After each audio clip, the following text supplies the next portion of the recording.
974. A special welcome to our Freeport, Grand Bahama listeners, in which this program simulcasts, and of course, our family of islands, our Bahamian diaspora, and the global world. I am your beloved Sister Cher, the hostess with the mostest, they say. I accept. It is always a joy and a privilege. Thank you for welcoming us into your homes, your offices, your cars, and wherever you may be. May God grant you a special blessing for choosing to connect with us today. And remember, wherever you are listening, please share this broadcast with your families, your friends, your neighbors, your church family. And remember, the numbers to call in are 326-0272 or 502-4571, or our WhatsApp numbers, which are 813-0271. I am so extremely excited today, my good co-host, Professor Don Major, and so happy to have you with me. Thank you. Do you believe it's been 9? Today is our ninth episode, and the second to the last, our last episode for the series, which is about our 12 weeks of family love, faith, and unity advocacy, is actually Thursday. And so we're winding up, and we're so excited about all of the insights that we've been able to gain from our guests so far, and it is really setting the foundation for great things to come, wouldn't you say? Valuable information. Yeah, Great okay. nuggets of information.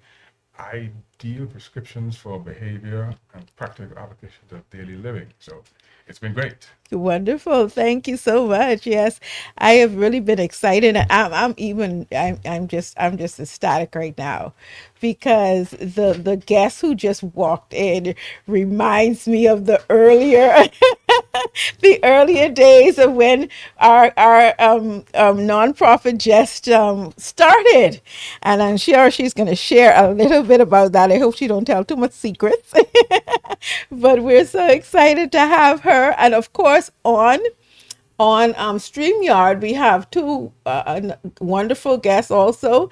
And the thing about it is, we're all connected in some way.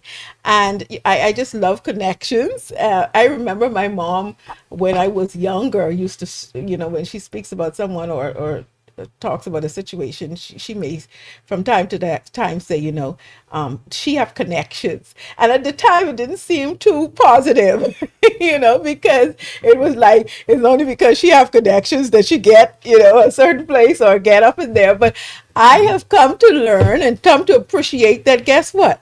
Connections are blessings. And I Absolutely. think God, it intends for us to be able to connect, and He gives us those opportunities to just be able to build relationships. And you never know when you have to call upon the relationships. And I know persons always say, don't burn your bridges. Don't burn those bridges. And I'm so happy that I haven't burned, I don't think, any bridges with any of the guests here. And that's why I was able to call on them and have them here. Let me first introduce the guests on StreamYard.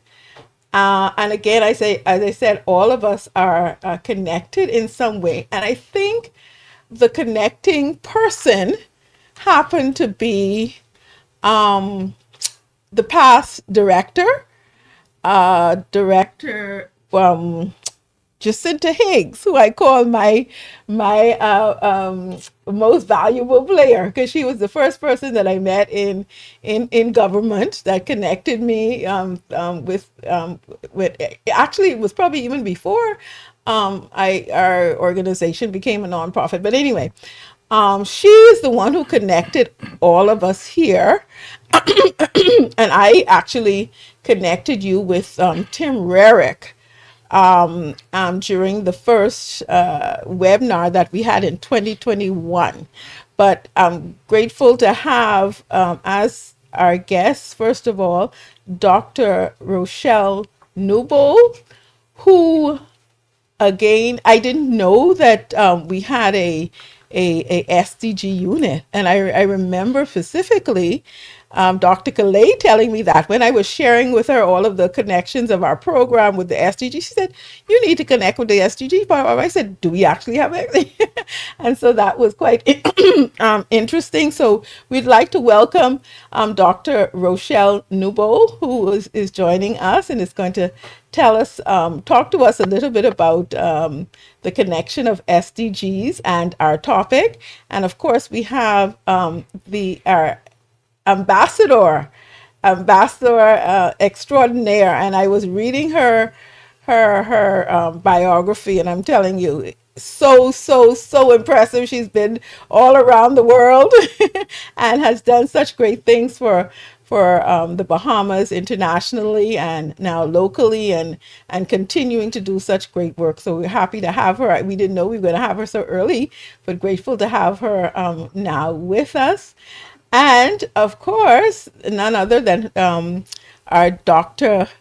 Calais Philippe, who is in the studio. So grateful to have you. And I was again, am I talking too much? It seems like I'm talking a lot. But anyway, um I You're the was host. I was yeah, I was so pleased as when I reached out to Dr. Philippe, and she said, "Okay, I will think about it and I'll get back to you." And it was a day or two that went by, and I reached out to her again, and she says, "I'm going to. I've the spirit has told me that I should connect," and that just warmed my heart because I also was led by the spirit to contact her, and so when she said that, I knew that it was just that this would I have to happen. go do So this I'm interview grateful, grateful, with grateful. this. Would you say hello to us, please, Dr. Noble and Ambassador Zonico?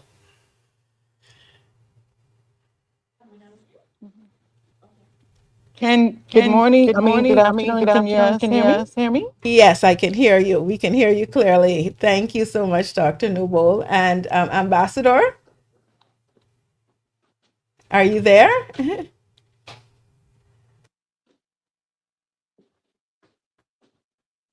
Yes, our producer is saying that you need to sign out and sign back in, Ms. Zonico.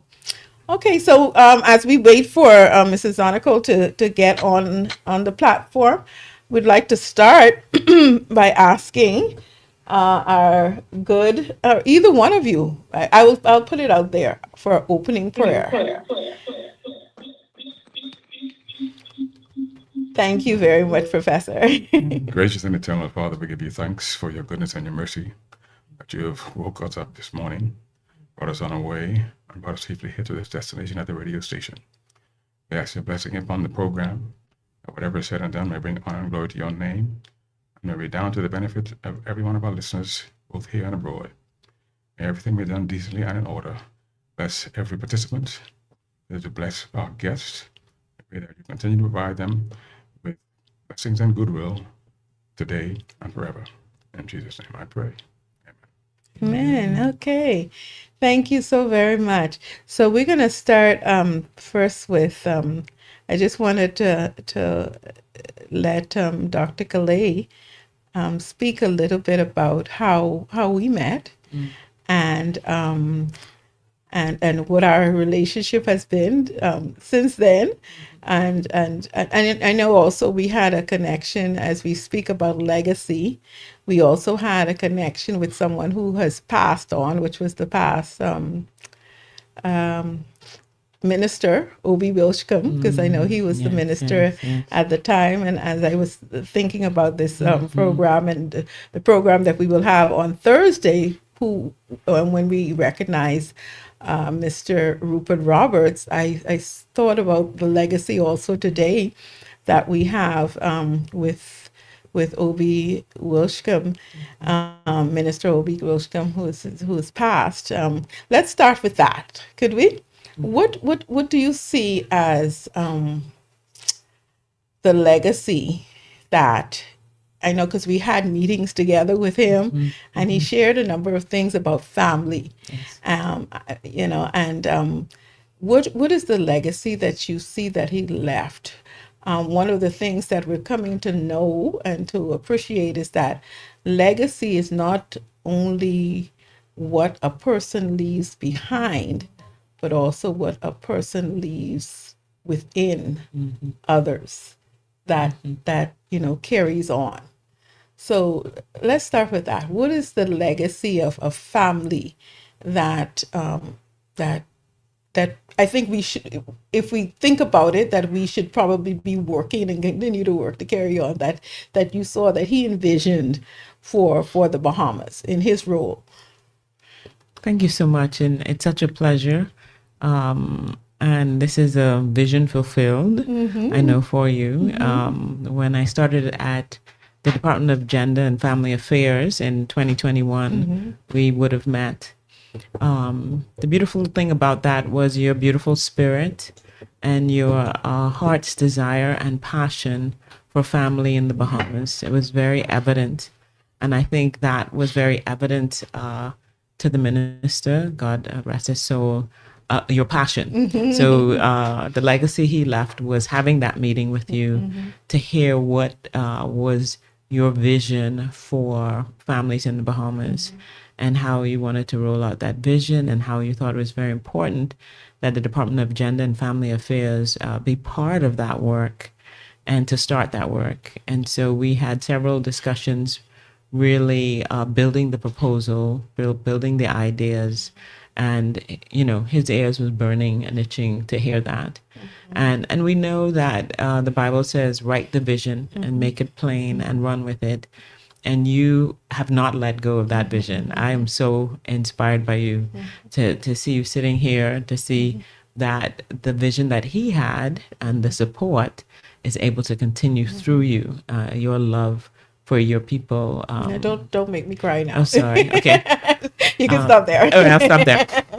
So yeah, so indeed the legacy he left was being that open door to Yes. start this process, because for it is a journey, it is a process.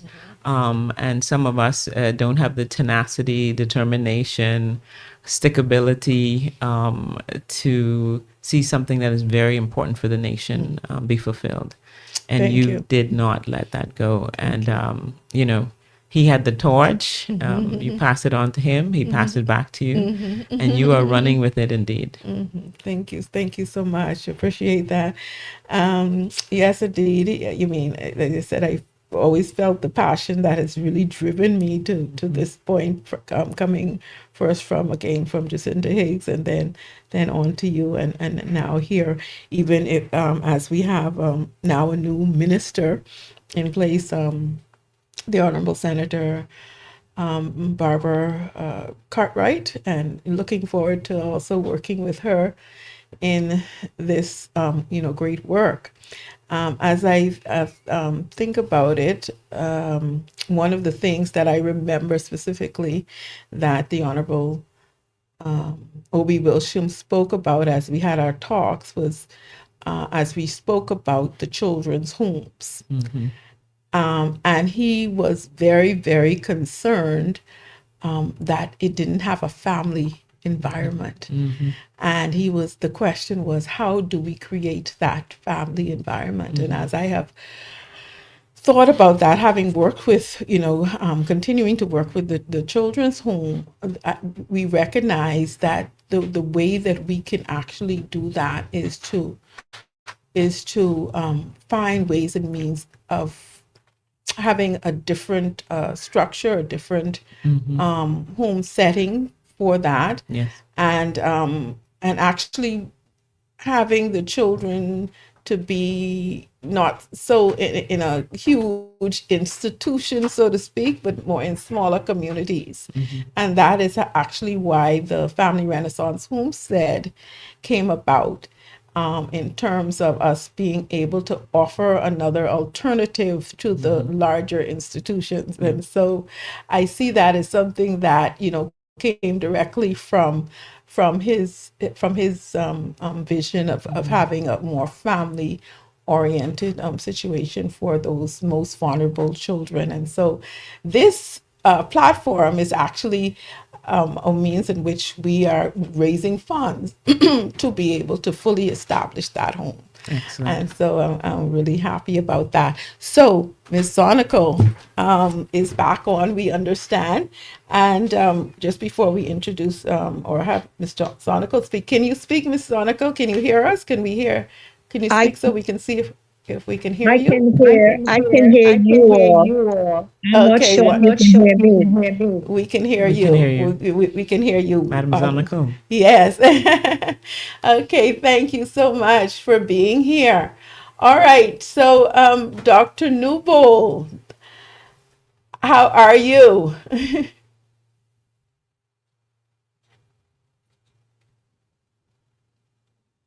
Dr. Nouveau? Director Newell, can you hear me? Yes, yes, sorry. Go ahead. Yes, Yes, we can I'm hear here. you. I can hear you. Okay, awesome, awesome. I always remember you being introduced as the climate change czar, Right. the first climate change czar. Tell us how your work has continued, and in terms of being able to accomplish the I guess it's 13 SDG 13 climate change, and how that has aligned with national development. Well, the The work that work we that are we are engaged in right engaged now in as it right relates now to as it climate relates to climate change, which is change, which is SDG goals SDG number goals number 13, is 13, very is very broad. There broad. There are are a lot a of lot of programs and programs and projects that we're projects that we're seeking to seeking to roll roll out out in in 2026, 2026, 2027. 2027. Most Most notably, notably, the the nation would have nation been would have made been aware made of the aware of the $65 $65 million million water water project that project was that was identified and identified is to and be is to grant be grant funded funded for for dealing with dealing our with water our water problems in the problems in the Southern Southern Islands. Islands. As we As are we are not the not the major major contributors to contributors to climate climate change, they change, are they by are by far, we are by we are far the by far the recipients of its recipients of its impacts. impacts. And so And so there is no there is no way that way the that the Bahamas can Bahamas can fiscally fiscally support support all the all the needs that are needs going that to are be going to be required for required us for to us to ensure a ensure a sustainable sustainable livelihood livelihood for all for the all the families that families live that live here, here, as as well as well as those those guests guests that that we we encourage to encourage come to here come to here to enjoy the enjoy the environment that environment God has that so God has so graciously graciously blessed us blessed with. us with. So So our our ability ability to to lock lock into into and and receive receive international international climate climate financing financing is is critically critically important important for the for the sustainable sustainable livelihood of livelihood of all who all who live and live and enjoy the enjoy the environment and environment home and that we home that call we the call the Bahamas. Bahamas. Okay, thank you so much. Sister Cher, if you don't mind, let me jump in here and ask Dr. Newbold to favor us with some information. Many of our listeners may not be as familiar with SDGs as we are here. I know about it because I've been involved in it over the years and my history.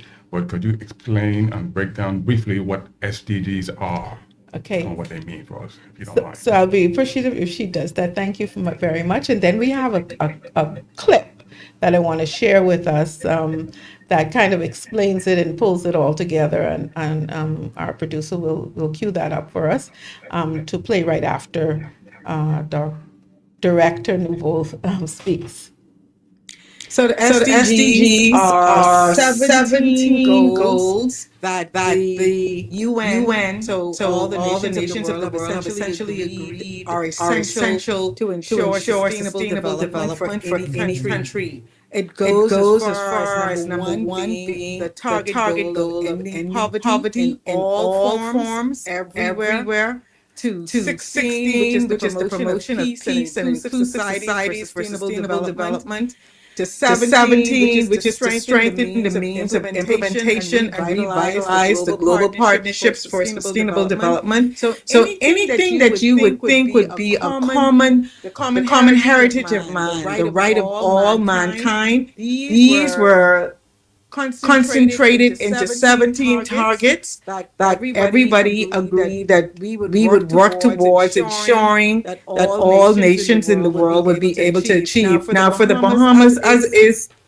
it is it for is other for other nations, nations, most most people people don't go don't go around around talking about talking what about I'm what I'm focusing focusing on on SDG SDG Number two, which is to end hunger and achieve food security and improve nutrition and promote sustainable agriculture. Most countries just focus on the outcomes. Just how do we end the poverty? How do we end hunger in our country? How do we enhance agriculture as a way of being self-sustained? We just focus on doing the work, much focusing on the title. So that is one of the things I always tell everybody. We all are contributing to the SDG goals. No matter the fact that we may not focus on the number in which it stands out of the 17, but all the work that we do definitely encompasses the 17 that's here and has been agreed for everybody as a common heritage of man.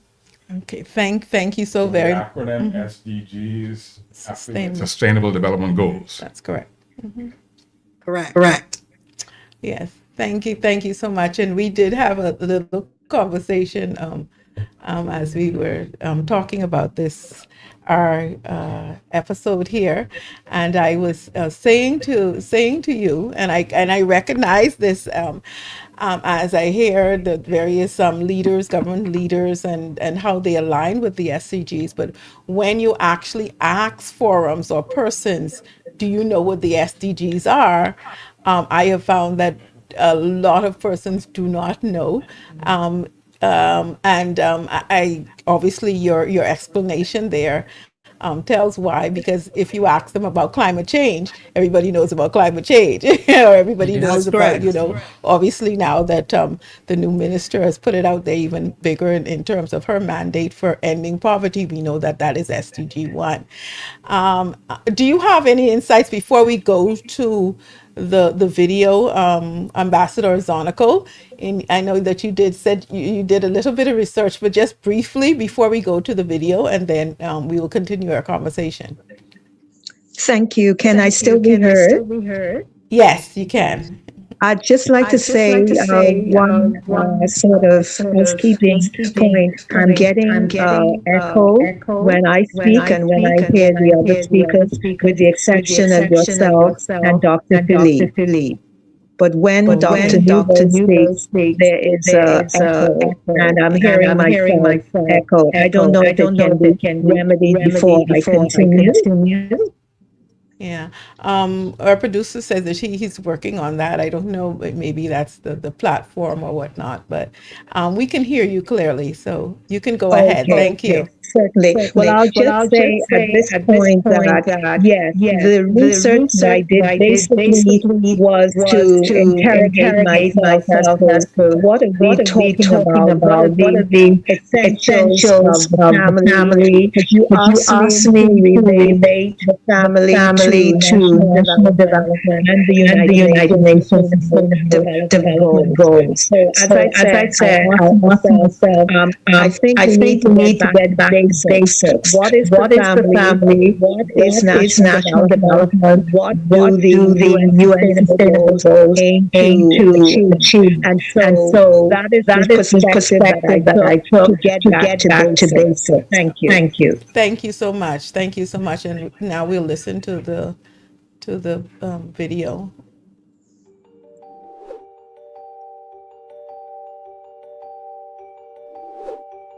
In 2015, world leaders from over 190 countries gathered at the United Nations and committed to a bold 15-year plan of action with 17 goals for people, the planet, and prosperity.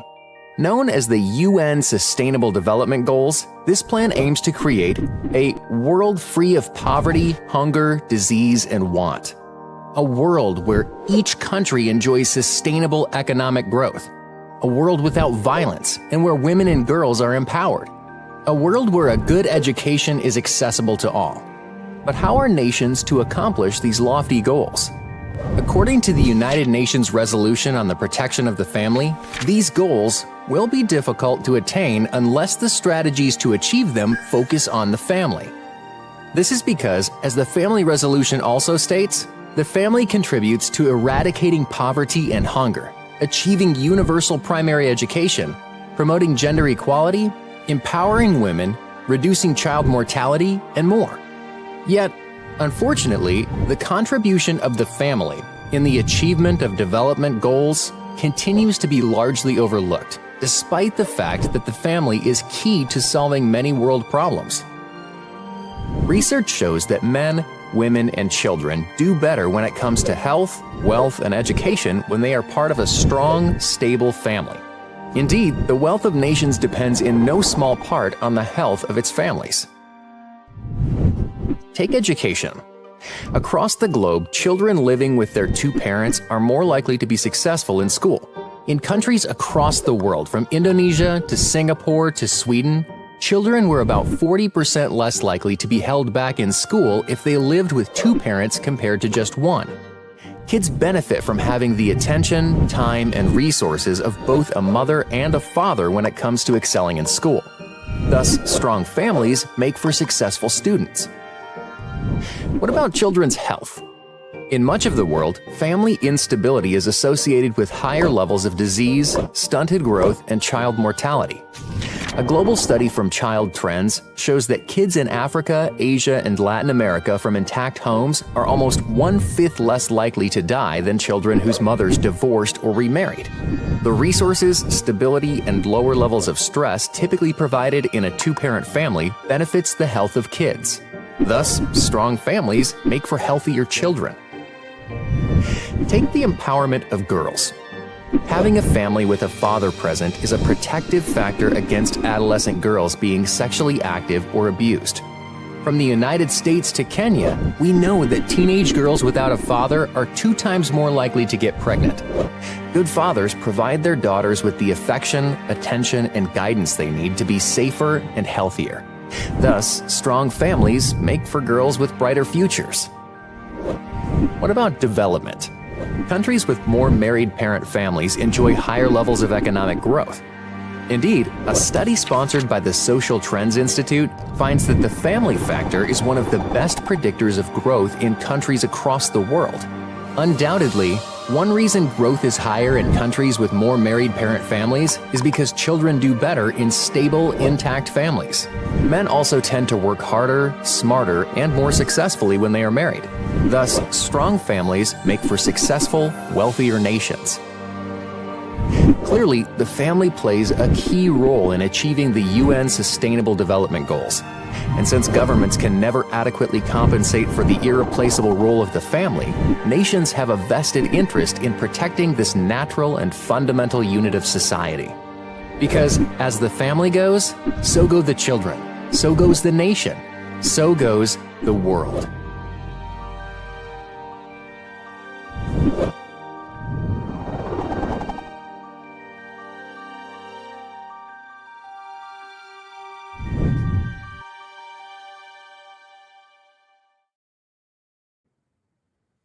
Missing capital in our national development strategy. We talk about family capital, we talk about human capital, we talk about social capital and natural capital. But what about family capital? When we come back, we'll discuss it more. Until then, we'll be back after these messages.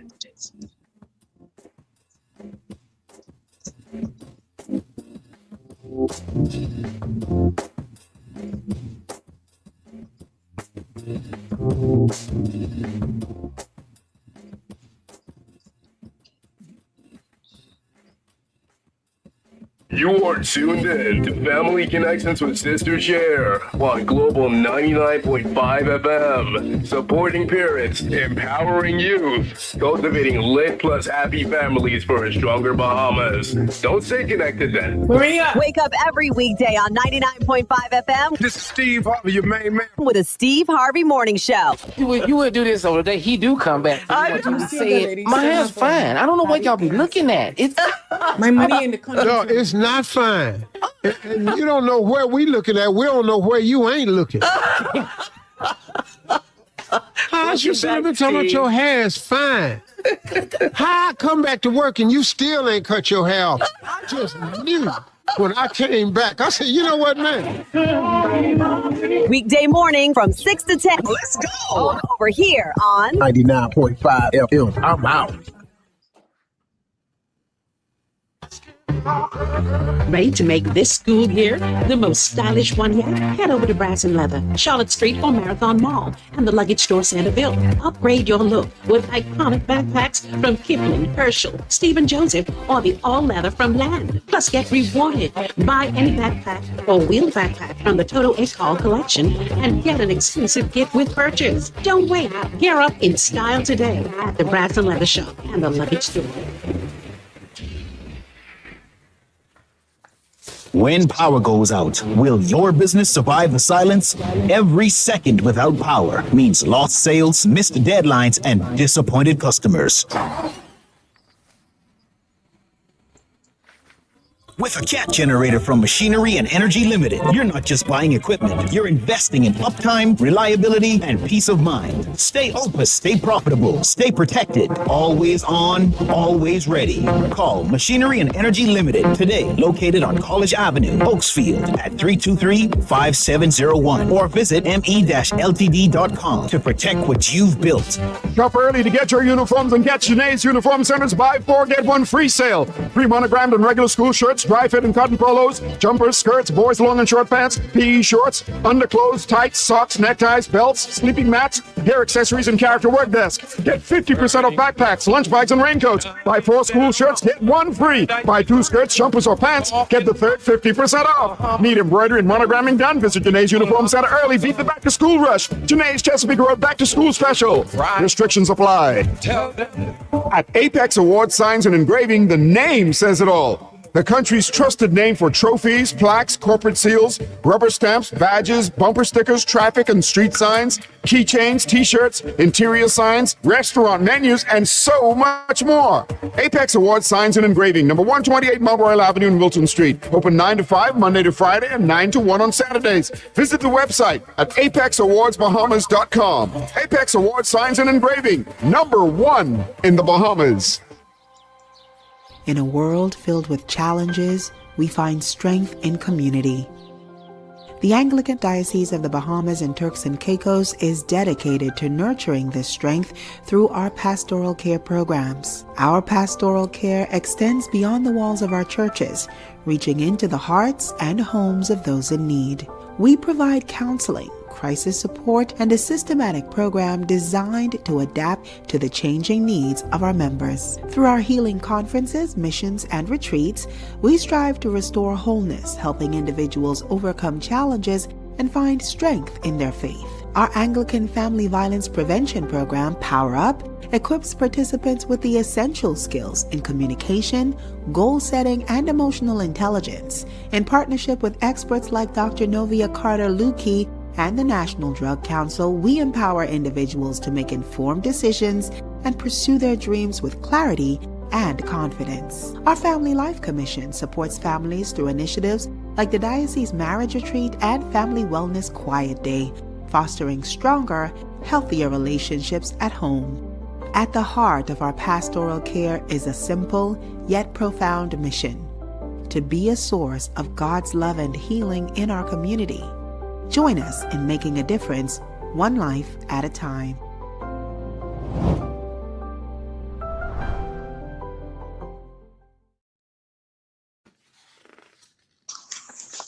You are tuned in to Family Connections with Sister Cher on Global 99.5 FM, supporting parents, empowering youth, cultivating lit plus happy families for a stronger Bahamas. Don't stay connected then. Thank you. This is Family Connections with Sister Cher, and I am your beloved Sister Cher, and we're having an exciting and thought-provoking conversation about family capital. Could that be the missing link in our national development strategy? And as we reflected upon the video that we just saw that connected sustainable development goals with national development and the prosperity actually of our country, Professor spoke about the need for us to really be able to raise awareness about even what sustainable development goals are. And I know that the SDG department has been doing a great job but obviously, like our campaigner says, we need to do more in terms of getting, I think, that information out, wouldn't you say? And so the suggestion of Professor was that we really need to speak about SDGs more in broadcast, on our national broadcast station and even on private broadcast stations like Global FM, maybe in public announcements, Announcements. PSAs, public Hmm. service announcements, and things like that. What do you think about that, Dr. Noble? I don't have anything. Director Noble. Sorry, doctor. Guess what? They call me doctor, and I ain't never been to no school. So I mean, that's just so take Correction. Yes, you it. have been to school. Director. Well, I mean, doctoral, PhD, that's the type of thing. Yeah. What are your thoughts there of some other things that we can do to really just raise awareness? I mean, we've signed on to this, resolution from 2015, and in 2026, and we're supposed to be achieving these goals by 2030. Now we know that we won't achieve them, but so we also have to look, beyond 2030. But even now, as we are, should we speak about the fact that it needs to be, persons need to be more aware of it. Particularly, I'm thinking maybe our schools, our students, in terms of goals, because we know that we speak a lot about national development, and that's one tier that we need to achieve. But global, what is expected of us, from the world? Director Nouveau. So yeah. So thank you. With respect to the public awareness efforts regarding the SDGs, there's by far no issue in that regard. Any member of the country should be fully aware of any of the commitments that the country has signed onto in terms of the delivery for a beneficial use that is for them, right? So there is no confusion there. So However, what you're saying is that I also think it's more important for it to translate into something that they can actually feel as a tangible, something that's useful, something that directly relates to them personally, because there is always this conversation that's very pie in the sky, these lofty aspirations. But we could pray for people to be fed, but if we don't feed them, then it's nothing because the person is still hungry. So for me, I agree with you that yes, going from a school age in the educational system, having people be aware of what the government has signed on to. Going, the man on the street would be more interested in finding out how are we making job opportunities more relevant to him, how are we addressing the issues of inequality to make it more accessible for him to be able to contribute to the development of the country, but also being true to the commitment that we made as a nation and having the information out there so everybody can access it is important. As it relates to the report back on the sustainable development goals, you are correct. Globally, the report card for the nations are not well. I think if we had to report to our fathers in a family sort of context, all of us would be lining up for a bit of a cut it because of the fact that globally we poorly delivered on these 17 goals. And that would be for a myriad of issues. That's from global economics, unrest in certain fractions of the planet that has had rippling effect on other downstream nations. The issue with fires, drought, the impacts associated with climate change, Director Nouveau. one after another, tsunamis. Even if we take that and look at Tuvalu, a member state of the AOSIS program of work under the climate change umbrella.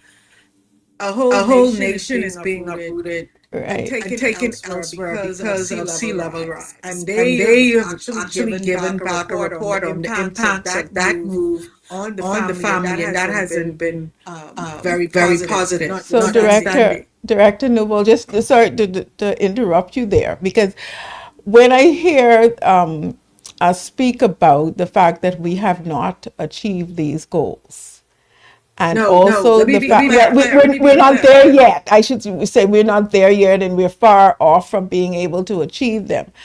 How do you see our not putting the emphasis on family? Because you also mentioned about the fact that in order for persons to connect, they need to see how they, align with these goals.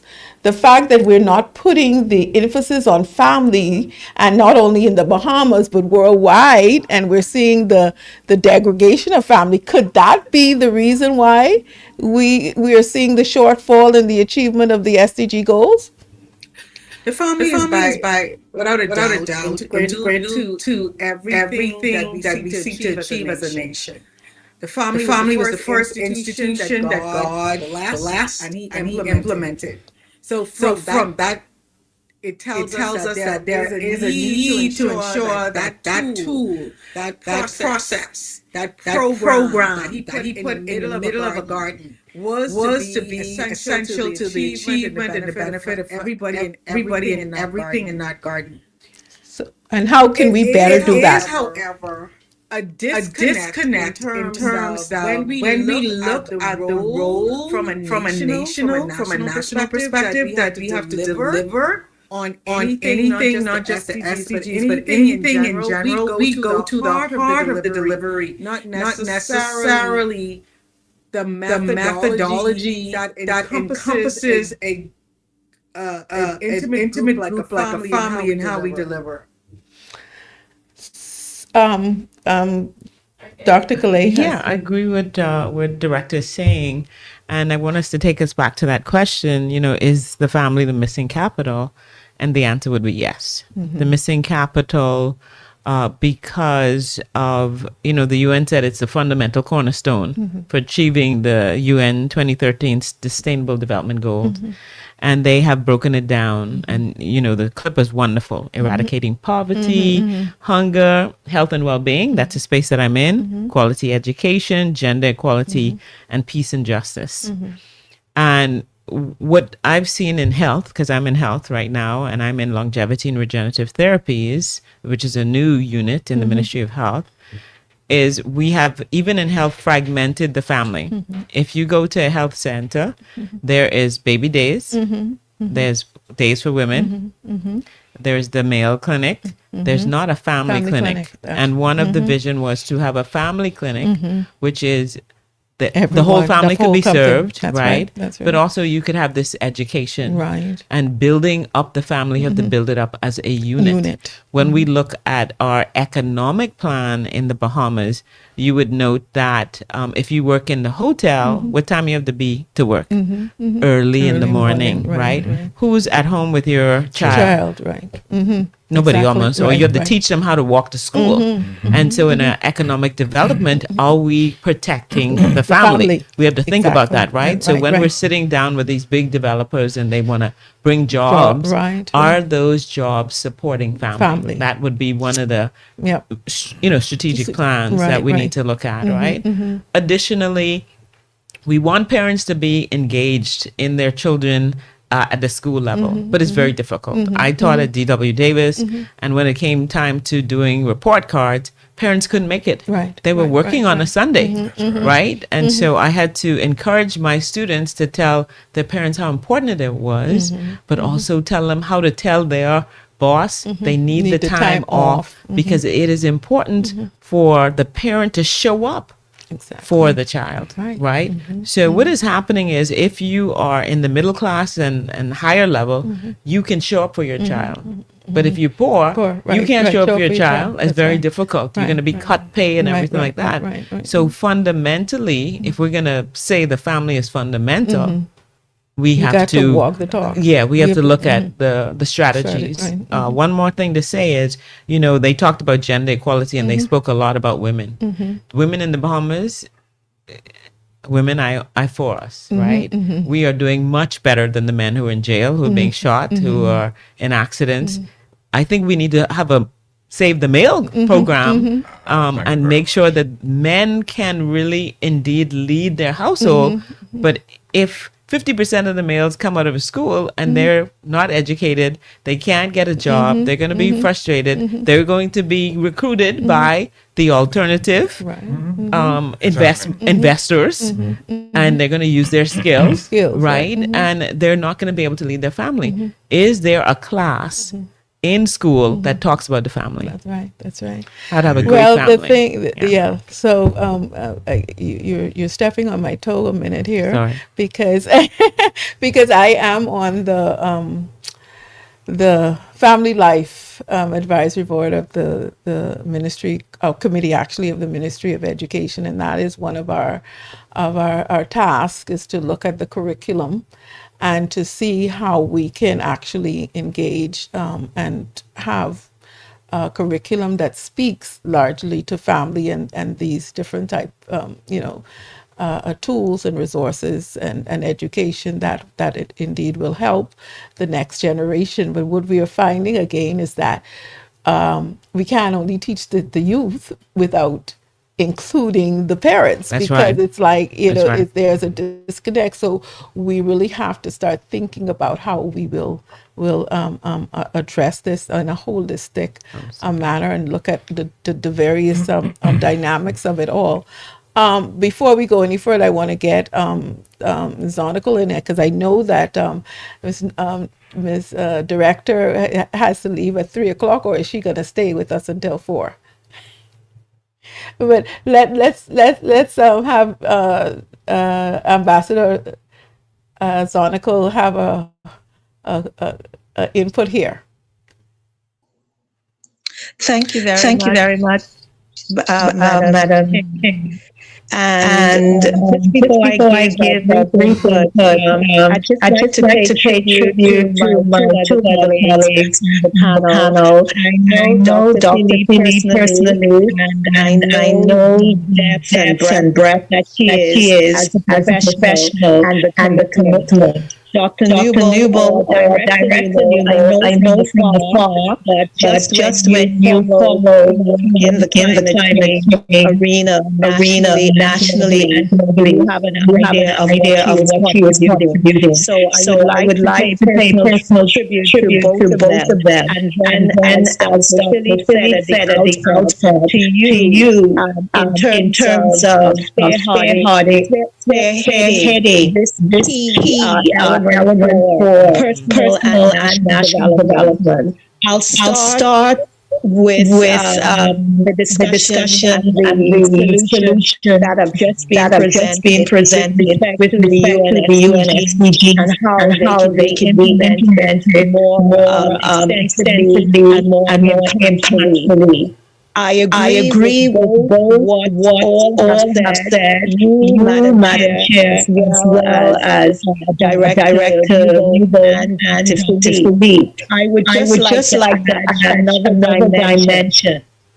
And that dimension is the United Nations Charter, as well as the Universal Declaration of Human Rights, as well as our own Constitution in its preamble. All of them emphasize people, the individual, the human. And I think that is where we are missing the mark, because if you don't intentionally involve the individual in the solution, then you will always have deficient results.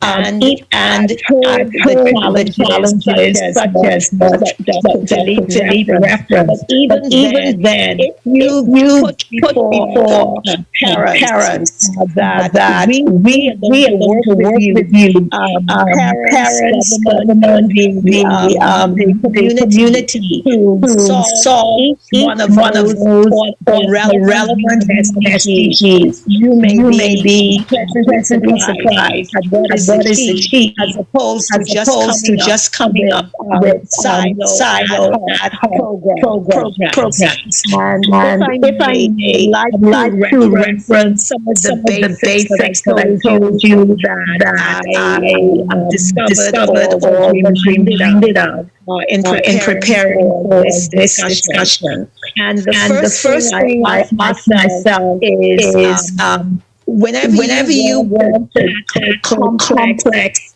deep issues like this, there will always be a multiplicity of views and views that one comes to it. So I said to myself, how do we arrive at what already has proven to be fundamental and impactful and produce results? And so I did a study of the major religious philosophies of the world. And they are Christianity, Judaism, Hinduism, and Buddhism. And when you look at these religions, they boil down into two philosophical perspectives. One is a reference to a higher power, and the other is that we just look at the cosmos, that is physical reality, and that will determine what we should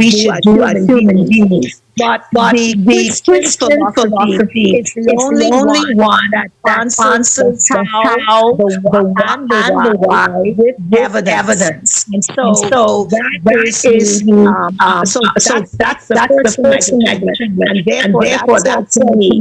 We should now find what the God of Christianity says about the family, national development, even United Nations Sustainable Development Goals. Before I go there, I also look at what is the family, and again the definition of the family boils down into three categories. It's either evolutionary, social, or psychological. Evolutionary, if you think you are approaching it from evolutionary theory, it's with the community. Community discovered that it was beneficial to operate in families rather than individually. Socially comes more into our modern era with private protecting property, wealth accumulation, and the protection of inheritance. And then even more temporarily, psychologically, family is described as that indispensable unit for personal development and as a result for national development. So the family, even whichever perspective you take, evolutionary, industrial, or contemporary, it's critical and indispensable for the human being to strive. And so again, I come back to if Christianity gives the most authoritative with evidence, and I'll just put it aside. If you accept the Christian approach, then the evidence is in the home scripture where it says, if you want to have an idea of God exists, just study the history of the Jews. But I'll leave that aside. So what does the Bible say about the family? And I think one of the most telling and authoritative scriptures is found in Ephesians chapter 1, verses 3 to 6. And it's not that long, and it says, and I quote, how blessed is God, and what a blessing He is. He is the Father of our Master Jesus Christ, and takes us to the high places of blessing in Him.